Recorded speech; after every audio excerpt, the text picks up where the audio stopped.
থাকি এক পাশে আমি আর এক পাশে তুই, আমি তার তুমি এখানে কি করছো? বলেছিলাম না, যতদিন না তুমি আমার প্রেমে পড়বে তোমাকে এইভাবেই ডিস্টার্ব করতে থাকবো। বসো, অনেকক্ষণ ধরে জায়গা ধরে রেখেছি। কি হলো, লজ্জা পাচ্ছ? লজ্জা পেয়ে লাভ নেই, এরপর থেকে তো আমরা পার্মানেন্টলি টু সিটার হয়ে যাব, বাইকে, অটোতে, টোটোতে।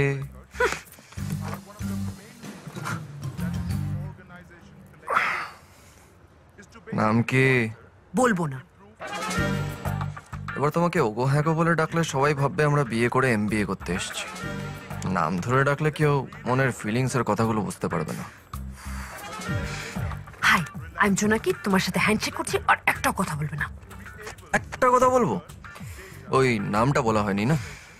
High, I JD. আরে জেডি গুঁড়ো মশলা না, জয় দাস। এই, এটা কথা বলার জায়গা নয়। Okay sir. So coming back to the point, বাড়িতে কে কে আছে? আর ভালো না লাগলে ক্লাস থেকে বেরিয়ে যাও। ভালো লাগছে বলেই তো বসে আছি স্যার। তোমাকে চুপ করে থাকতে বলছে, তুমি চুপ করতে পারছো না? পাচ্ছি না কেন? তুমি ডিস্টার্ব হচ্ছ? না না, একদম না। তাহলে প্রবলেমটা কোথায়? হ্যালো, নিজে পড়াশোনা করো না তো অন্যকে ডিস্টার্ব করছো কেন? এবার তো বাকি সবাই ডিস্টার্ব হচ্ছে, আর তুমি ডিস্টার্ব হচ্ছ না। আমি তোমার সঙ্গে কথা বলছি, তুমি ওর সঙ্গে কথা বলছো কেন? আমি ওর সাথে কথা বলছি, আপনি আমাকে বলছেন কেন? কলেজটা পড়াশোনা করার জায়গা, এসব করার জায়গা নয়। আরে আমি তো আমার কাজটাই করছি, আপনি নিজের কাজটা ছেড়ে আমাকে ডিস্টার্ব করছেন কেন? প্রফেসরদের সঙ্গে উল্টোপাল্টা কথা বলা তোমাদের একটা ফ্যাশন হয়ে গেছে না? অ্যাটেন্ডেন্স না থাকলে পরীক্ষায় না বসতে দেওয়াটা আপনাদের ফ্যাশন না?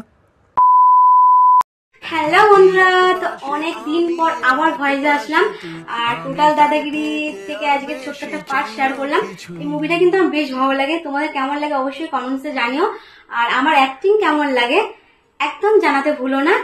আর নিজের মতো করে চেষ্টা করেছি, কেমন হয়েছে জানিও। তো তোমরা ভালো থেকো, সুস্থ থেকো, খুব তাড়াতাড়ি আবার নতুন ভিডিওর সাথে তার তোমাদের সাথে দেখা থেকে হচ্ছে। আর বেশি চাই না কিছুই।